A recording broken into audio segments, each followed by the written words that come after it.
Je me demande même si je n'aurais pas appelé cette session valeurs, Europe et mondialisation.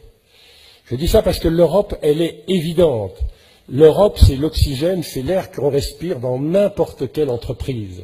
C'est pour ça tout à l'heure que je disais avec un peu de véhémence, sortie de l'euro, petite porte pour sortir de la mondialisation, est un fantasme pur et un effondrement économique. Pourquoi? Parce que nous sommes dans une bataille de pays continents. La Chine n'est pas un pays, c'est un continent. Avec 1,3 milliard d'habitants, c'est un continent. L'Inde, qui aura plus d'habitants que la Chine dans 30 ans, est un continent. L'Afrique, qui a 1 milliard d'habitants, et qui dans 40 ans aura 2 milliards d'habitants, et sera une grande puissance économique, est un continent. Le Brésil a la taille d'un continent. Et le Mercosur qui l'entoure, c'est-à-dire ses alliances, le marché commun de l'Amérique latine, c'est un continent. On ne répond à la mondialisation que, on y répond avec des valeurs, on y répond avec la taille qui est pertinente. Nous sommes dans l'affrontement de continents. Et la France est très bien placée dans le continent le plus riche, qui reste encore aujourd'hui la première puissance économique et la première puissance dans les échanges internationaux. Et je voudrais citer encore un chiffre que personne ne connaît, mais qui est assez important pour l'avenir, les décennies qui viennent.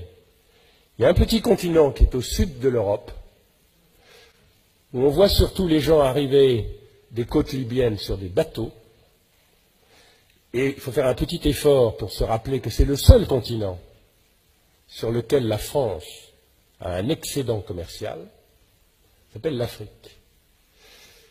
Et l'Europe, la France, ils ont un atout assez important pour l'Afrique, grâce à l'Afrique.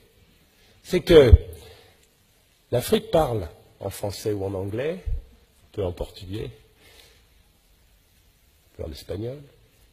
L'Afrique pense en français et en anglais. L'Afrique achète des marques françaises, des marques européennes, parce que c'est complètement naturel. Mais il y a quelque chose de beaucoup, beaucoup plus important, c'est que l'Afrique, elle appartient à l'Europe. Alors, Monsieur le Premier ministre, souvent vous dites, attention, la Chine est en train d'acheter l'Afrique. Tout est en train de. Aujourd'hui, vous prenez le stock de capital investi en Afrique. Numéro 1, la Grande-Bretagne. Numéro 2, la France. Numéro 3, les États-Unis. Numéro 4, l'Espagne.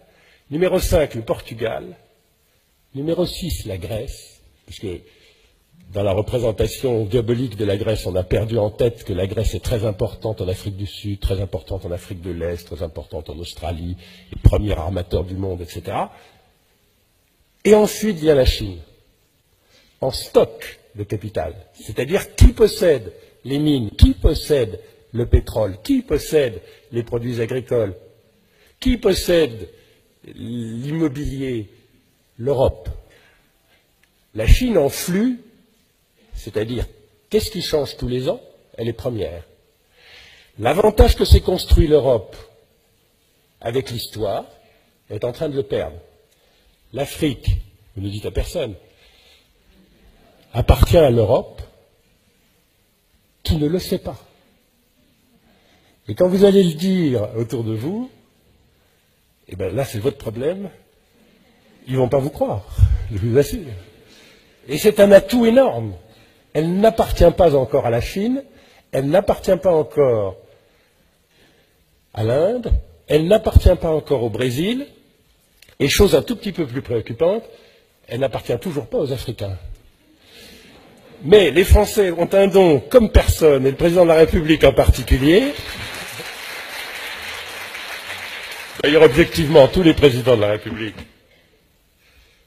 français, qui est de donner à penser aux Africains, et à mon avis, il faut continuer, que la France, quand elle ne défend pas ses intérêts de nation seulement, est toujours le porte-parole et le défenseur de l'Afrique. Et d'ailleurs, ça va se refaire au G8 dans quelques jours et au G20. Jouez de ça, simplement parce qu'ils sont 2 milliards, Et parce qu'aujourd'hui déjà, il y a beaucoup plus d'Africains qui parlent français que de Français. Et je fais l'hypothèse que 100% des Français parlent français. Ne nous y trompons pas. Un monde de mondialisation qui s'auto-régulerait, où on demanderait au marché et où on demanderait aux entreprises d'assurer la police de la mondialisation, il n'a pas beaucoup de chance d'être un monde équilibré. Et donc entre les valeurs qui sont les vôtres et la mondialisation qui est inéluctable et qui est même une chance, il y a un espace. C'est réglementer, contrôler, maîtriser, donner des lois à la mondialisation, contrôler les acteurs, tirer le meilleur des entreprises, mais les empêcher d'aller dans l'exubérance.